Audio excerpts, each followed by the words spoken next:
नमस्कार दोस्तों, स्वागत है आपका मेरे इस चैनल पर। दोस्तों, आज हम डिस्कस करेंगे प्राइवेट डिफेंस के राइट को, जो कि आईपीसी 1860 में क्लियरली मेंशन है। राइट ऑफ प्राइवेट डिफेंस हर व्यक्ति को, भारत के हर नागरिक को उपलब्ध है।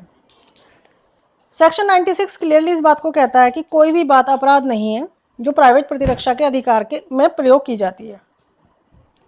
मतलब nothing is an offence which is done in the exercise of right of private defence. जो आप अपने आप को बचाने के लिए इस्तेमाल करते हैं, कुछ भी एट द मोमेंट जब आपके साथ अपराध हो रहा होता है, तो वो कोई भी अपराध के श्रेणी में नहीं आएगा। सेक्शन 97 इस बात को कहता है कि क्या कहता है, ये अधिकार जो है आपके बॉडी, किसी और की बॉडी, आपकी प्रॉपर्टी या किसी अन्य की प्रॉपर्टी, दोनों को बचाने के लिए, दोनों की प्रतिरक्षा करने के लिए अवेलेबल है। यानी कि अगर आपके शरीर पर कुछ हमला होता है जिससे आपको बहुत नुकसान पहुंच सकता है, या आपकी प्रॉपर्टी पर हमला होता है जिससे आपकी प्रॉपर्टी डैमेज हो सकती है, लूट सकती है, चोरी हो सकती है, आपके घर में कोई ट्रेसपास हो जाए, या किसी अन्य के शरीर पर हमला होता है जो उसके शरीर को बहुत ज़्यादा क्षति पहुंचा सकता है या उसको बहुत नुकसान कर सकता है, या उसकी प्रॉपर्टी या उसकी किसी अन्य व्यक्ति की प्रॉपर्टी को लूटा जा रहा है, डैमेज हो रही है, किसी भी तरह का नुकसान हो रहा है, उस स्थिति में आप प्राइवेट प्रतिरक्षा के अधिकार को इस्तेमाल कर सकते हैं। हालांकि ये एक मैं आपको बता देती हूँ, ऐसा बहुत कम होता है कि लोग दूसरे की जान बचाने के लिए या दूसरे की प्रॉपर्टी बचाने के लिए इस अधिकार को इस्तेमाल करें। ये बहुत रेयरली होता है। ज़्यादातर लोग अपने आप को बचाने के लिए भी नहीं कर पाते। वो सोचते हैं कहीं ऐसा ना हो कि मैं ही फंस जाऊँ। तो दोस्तों, ऐसा नहीं है। अगर आप पर कुछ हमला होता है जो आपके शरीर को बहुत ज़्यादा नुकसान पहुंचा सकता है, या इवन थोड़ा भी नुकसान पहुंचा रहा है, तब भी आप उस प्रोपोर्शन में अपने आप को बचाने के लिए बल प्रयोग कर सकते हैं। दूसरे, लेकिन जो सेक्शन 97 है, इस पर कुछ रेस्ट्रिक्शन है। कैसे? मतलब कि आप जो बॉडी और आपकी प्रॉपर्टी बचाने के लिए जो प्राइवेट प्रतिरक्षक का अधिकार है, उस पर क्या रेस्ट्रिक्शन है, वो सेक्शन 99 आपको क्लियरली बताएगा। सेक्शन 99 कहता है कि वो कार्य जिनके विरुद्ध प्राइवेट प्रतिरक्षा का कोई अधिकार नहीं है, यानी कि right acts against which there is no right of private defence. कैसे? कौन से कार्य हैं वो? जो पब्लिक सर्वेंट यानी कि लोक सेवक under the colour his office, यानी कि अपनी ड्यूटी का निर्वहन करते हुए काम करते हैं, उसके विरुद्ध आप कोई भी प्राइवेट प्रतिरक्षा का अधिकार नहीं यूज कर सकते, भले से ही। लेकिन इसमें एक चीज़ और है, वो जो पब्लिक ऑफिसर है वो उस काम को गुड फेथ में और क्लियरली अपने जो ड्यूटी है या उसका कर्तव्य है जो उसको अपने ऑफिस के थ्रू यानी कि अपने पद के थ्रू मिला हुआ है, उसी को निर्वहन करते हुए होना चाहिए।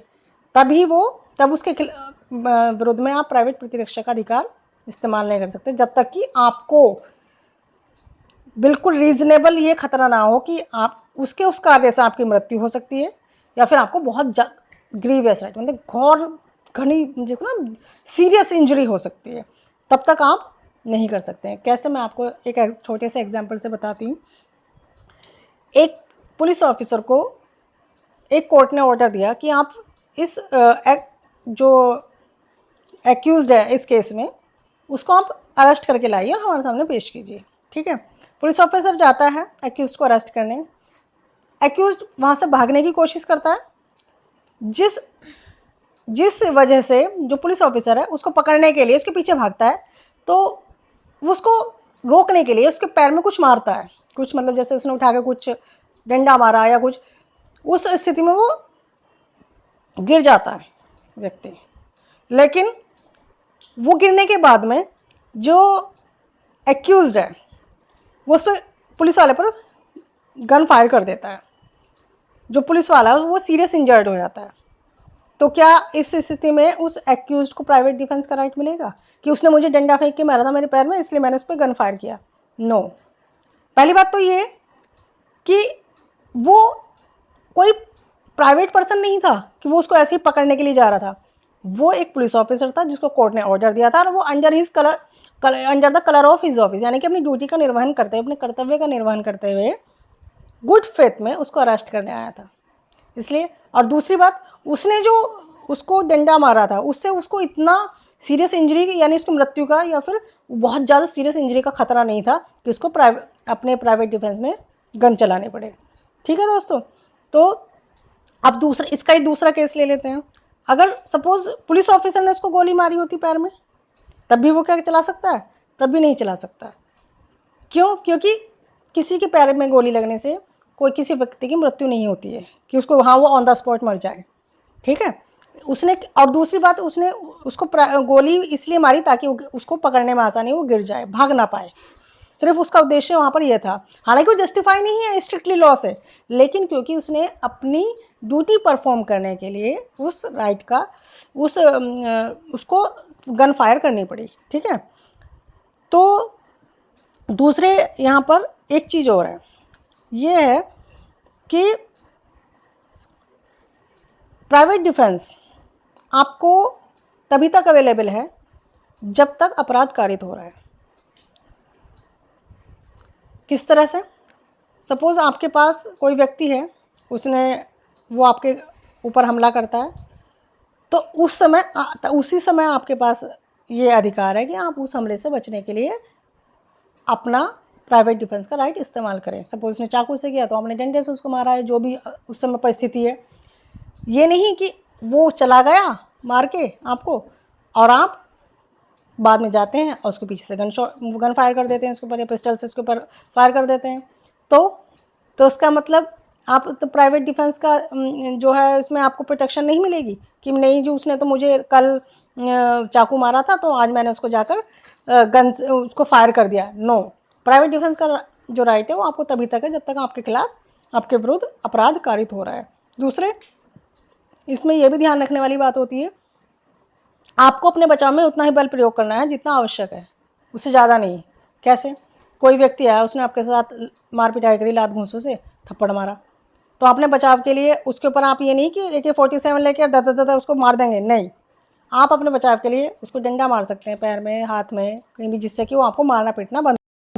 चाकू से सपोज उसने चाकू मारा तो आप क्या, ठीक है, आपने कोई डंडा उठाया, लोहे की रोड उठाई, जो भी आपको उस समय मिला आपने वो बचाव में किया, तो उतना ही प्रोपोर्शन में आपको बल प्रयोग करना होता है, वही जस्टिफाई होगा। अदरवाइज़ अगर आप उससे ज़्यादा करते हैं जो उसके लिए सीरियस इंजरी या फिर कुछ ऐसा कि उसकी मृत्यु का कारण बन जाए, जबकि आपको जो उसने चोट पहुंचाई थी या जो आपको नुकसान पहुंचाया था वो उतना नहीं था।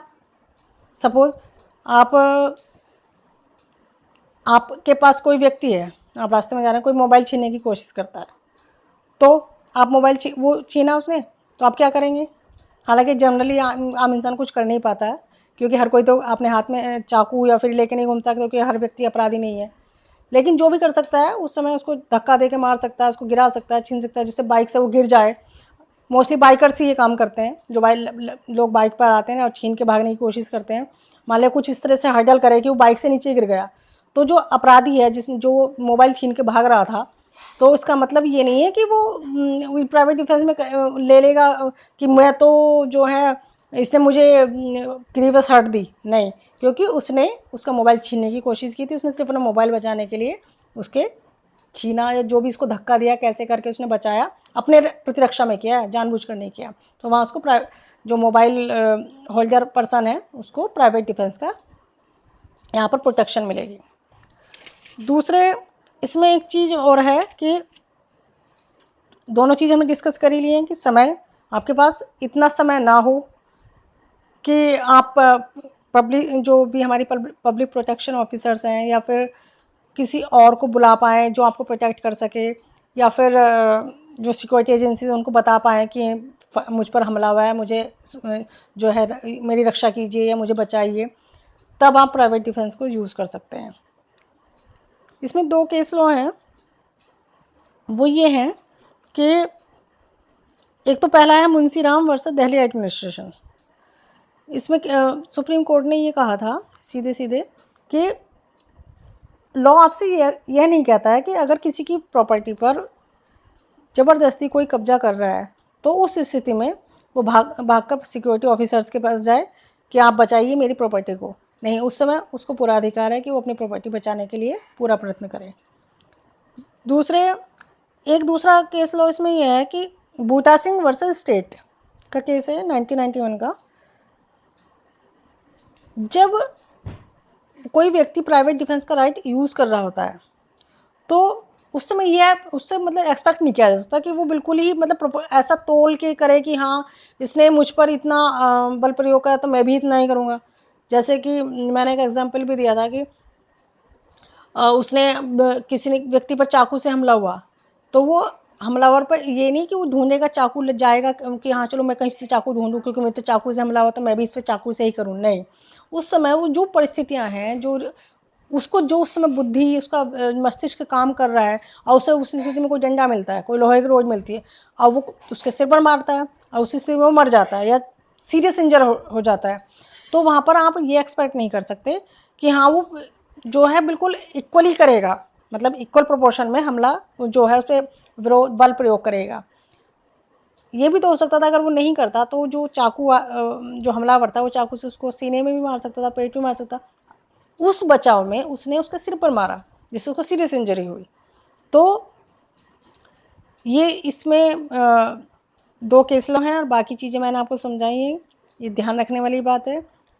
प्राइवेट डिफेंस का राइट बॉडी और प्रॉपर्टी के अगेंस्ट है, अपनी या किसी अन्य की। ठीक है। दूसरे, आपके पास इतना समय नहीं है कि आप सिक्योरिटी ऑफिसर्स को या पुलिस जो प्रोटेक्शन ऑफिसर्स हैं या पुलिस है हमारी उसको इन्फॉर्म कर सकें। दूसरे, जो बल है वो प्रोपोर्शन में ही इस्तेमाल होना चाहिए। अब आप कहेंगे अभी तो आपने कहा था कि उस स्थिति में, लेकिन वो रीज़नेबल होना चाहिए। ऐसा नहीं जैसे कि मैंने पहले बताया किसी ने आपको थप्पड़ मारा तो आपने उसको चाकू से गोद दिया, नहीं, वो बिल्कुल भी जस्टिफाई नहीं किया जा सकता है। दूसरे, आपके पास अगर समय है और फिर भी आप इन्फॉर्म नहीं कर रहे हैं तब भी आपको जो प्राइवेट डिफेंस का राइट है उसके अंडर में आपको प्रोटेक्शन नहीं मिलेगी। तो दोस्तों ये आज का हमारा डिस्कशन था।